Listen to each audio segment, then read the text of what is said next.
Legal, estamos de volta aqui com o RVC Esportes, você acompanhando as informações do esporte e conosco Fábio Luciano. Fábio Luciano é empresário no futebol brasileiro e idealizador do Pinda Futebol Clube, que teve o lançamento recentemente na cidade de Pindamonhangaba.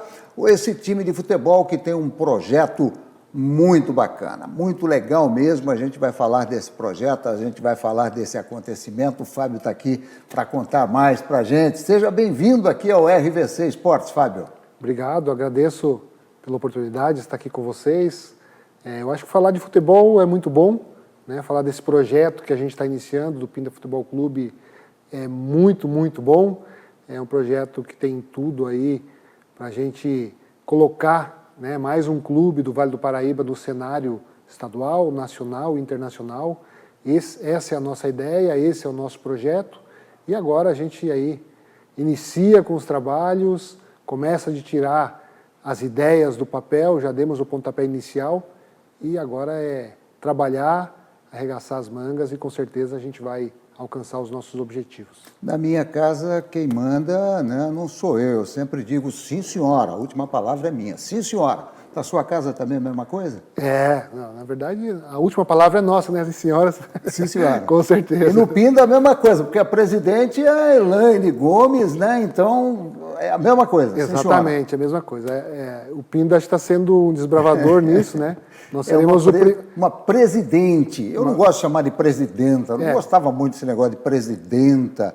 Presidente fica legal. Uma presidente. Nós seremos a primeira SAF do Brasil, o primeiro clube nascido SAF, né? Vários clubes já migraram do formato antigo para a SAF. O Pinda vai ser a primeira SAF e com uma presidente, né, no comando aí do clube, no comando de toda essa organização.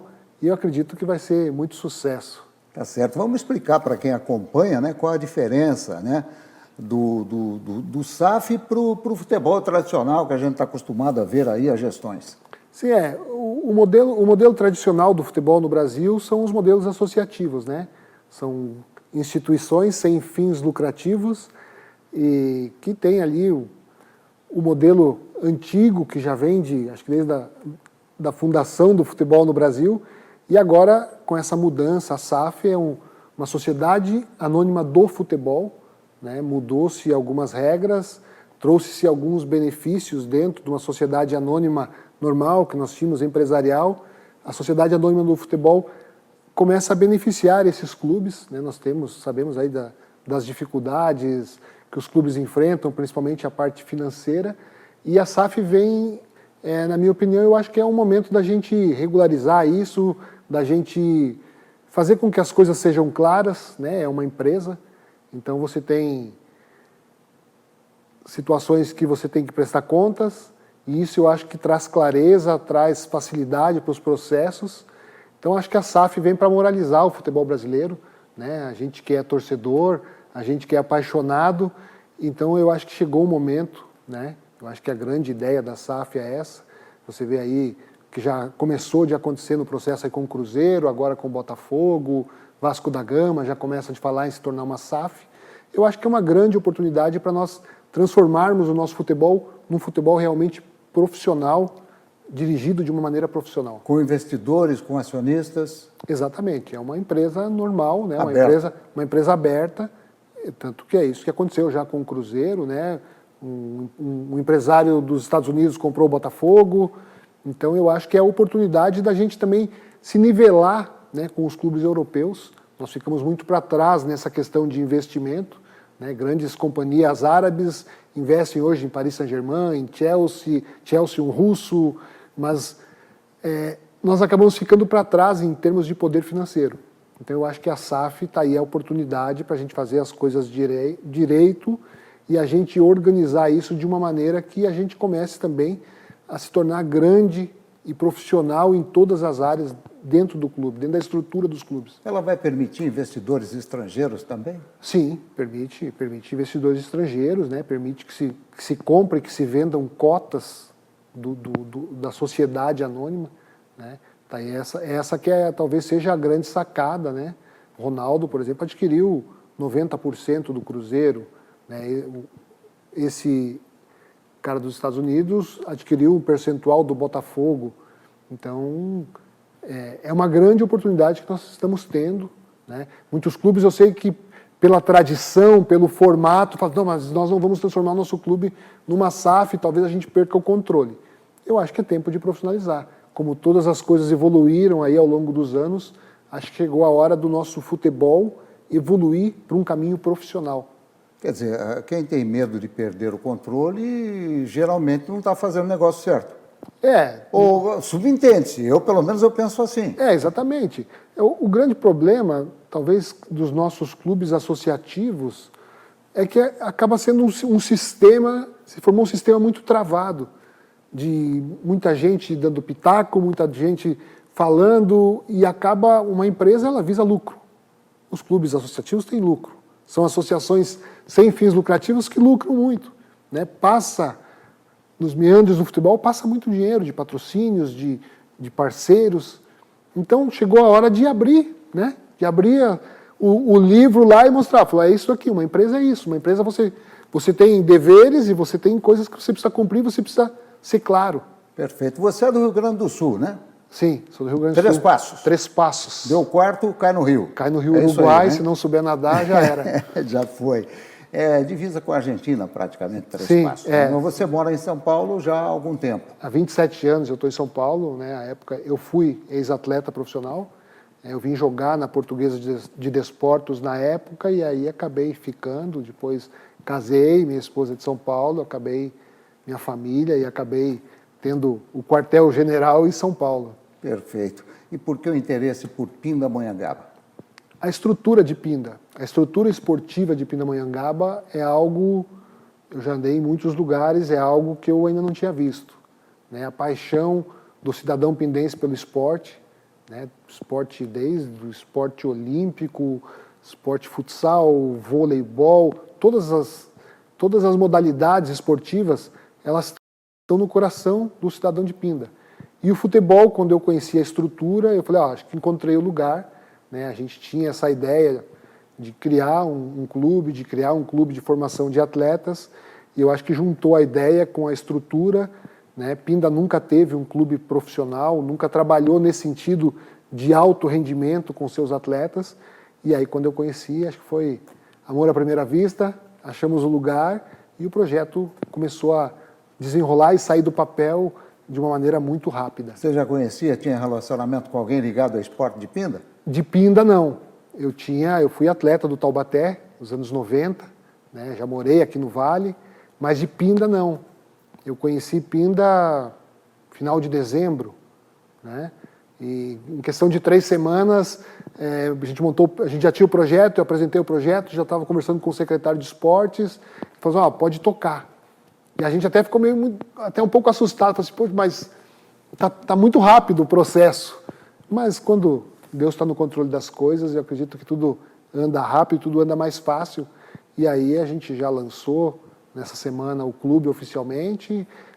Começo de março, dia 7 de março, a gente começa os treinamentos. Já temos todo o staff, comissão técnica, fisiologista, preparador físico, fisioterapeuta, está tudo pronto, né? Agora os últimos detalhes, né, essas semanas aí de carnaval e de recesso, são os últimos detalhes para a gente efetivamente começar a treinar e preparar e formar esses garotos. Perfeito. E o Pinda Futebol Clube ele tem um projeto mais arrojado. Primeiro, tornar-se um time profissional daqui a algum tempo também para começar disputando a Bezinha do Campeonato Paulista, né? Sim, acho que é um projeto que é um passo que vai ser dado naturalmente, né? Eu acredito muito na estruturação, primeiro, do clube, né? Tanto que nós vamos começar com as categorias 15 e 17, e eu acho que automaticamente esse 15, esse 17 vai se tornar 20, e vai chegar um momento que a própria cidade vai estar engajada nesse projeto, e nós vamos nos tornar um sub-23, que é a Bezinha hoje, né? E automaticamente, sem muito esforço, eu acho que é natural, é um processo natural de chegar a ter uma equipe profissional. E acho que é algo também que a cidade almeja isso. Com a capacidade que tem, com a população que tem, Pinda já merece um time de futebol profissional há um tempo. Mas aquilo que você falou, né? Tem que ter estrutura, tem que montar a base para ir crescendo, porque senão monta um time profissional e já no ano seguinte a tendência é fracassar, né, o projeto. Muitas histórias, né? Muitas histórias que a gente conhece, a gente que vive no meio do futebol, que a gente conhece de inúmeros casos, né? Então a ideia é cada passo que a gente dá que seja um passo firme, que seja um passo estruturado, para a gente não voltar para trás, para a gente seguir avançando. E aí é um processo natural, né? Vai chegar um momento que a gente vai precisar um clube profissional, acho que a cidade vai cobrar isso da gente, e a gente quer estar preparado quando chegar esse momento para poder seguir para uma equipe profissional, né? E conversando com o próprio pessoal da nossa comissão técnica, ele falou assim, e quando a gente chegar, a gente não pode chegar num nível profissional e falar assim, agora chegamos no profissional e vamos permanecer na Bzinha. Não, você tem que pensar grande, né? Então, se nós chegarmos, no momento que nós chegarmos num time profissional, nós temos que ter estrutura para nós seguirmos e chegarmos nas principais divisões aí do Campeonato Paulista e depois de nível nacional. Acho que o Pinda é um clube que está nascendo pequenininho, mas que tem uma visão grande e é isso que a gente quer buscar. Perfeito. Nós tivemos há pouco tempo, né, antes do lançamento, até uma seletiva, com a participação de mais de 300 garotos, foi isso? Sim, tivemos 313 garotos, se não me engano, né? A gente começou a captar os atletas. Eu acho que eu acredito muito que o processo de formação de atletas, a captação é o mais importante, né? É você visualizar aquele que tem um potencial, um perfil, né? O Pinda está sendo construído dentro de um molde onde nós já temos parâmetros daquilo que nós queremos buscar, dos atletas que nós queremos formar, né? Nós temos parâmetros de alguns parceiros que nós já temos. Então, a gente tem captado, né, visando aqueles que a gente entende que são potenciais futuros profissionais. Então, a captação é importante. Nós já fizemos 2 seletivas na cidade de Pindamonhangaba, devemos fazer mais algumas assim que iniciarem os treinamentos. E também devemos ter algumas seletivas em outras cidades, outros estados. A ideia agora é formar uma equipe competitiva, uma equipe que seja de um nível, né, que nós almejamos chegar. Perfeito. E a gente tem aí o projeto Driblar, né? Esse projeto é um projeto importante também, já visando a área social da cidade de Pinda. Sim, a gente teve um apoio de alguns deputados estaduais e federais, né? E estamos trazendo esse projeto para a cidade. A ideia do driblar vem exatamente o que diz a palavra, né?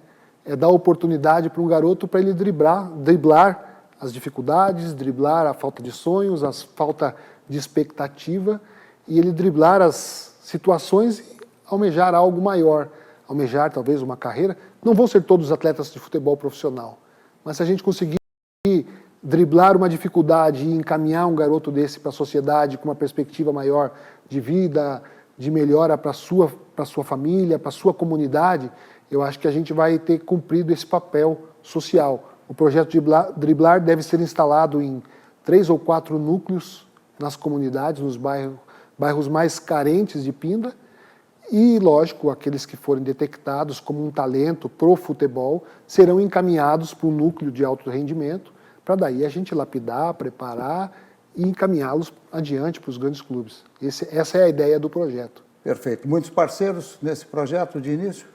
Estamos com, assim, a receptividade dentro da cidade de Pindamonhangaba foi outra coisa que me surpreendeu, com todas as pessoas, empresários que a gente conversou, né?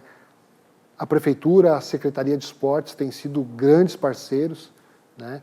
E todas as pessoas que são amantes do futebol, né? A gente sabe que o futebol de Pinda, o futebol amador, o futebol de várzea, né, é muito forte. Então, assim, a cidade tem muitos apaixonados pelo futebol. Então, com todos que eu tive a oportunidade de conversar, todas as pessoas abriram as portas, em todos os níveis de empresários, desde os grandes até os menores, abriram as portas para que a gente possa dar sequência e desenvolver projetos juntos, né? Perfeito. Fábio Luciano, ele que é o idealizador do Pinda Futebol Clube, participando conosco aqui no nosso RVC Esportes. Fábio, eu quero agradecer a sua presença. Tem muito mais aqui, eu estava vendo meus tópicos para a gente conversar, tem muito mais assuntos, mas a gente vai voltar aqui. Você será bem-vindo novamente aqui no RVC para falar mais do Pinda Futebol Clube.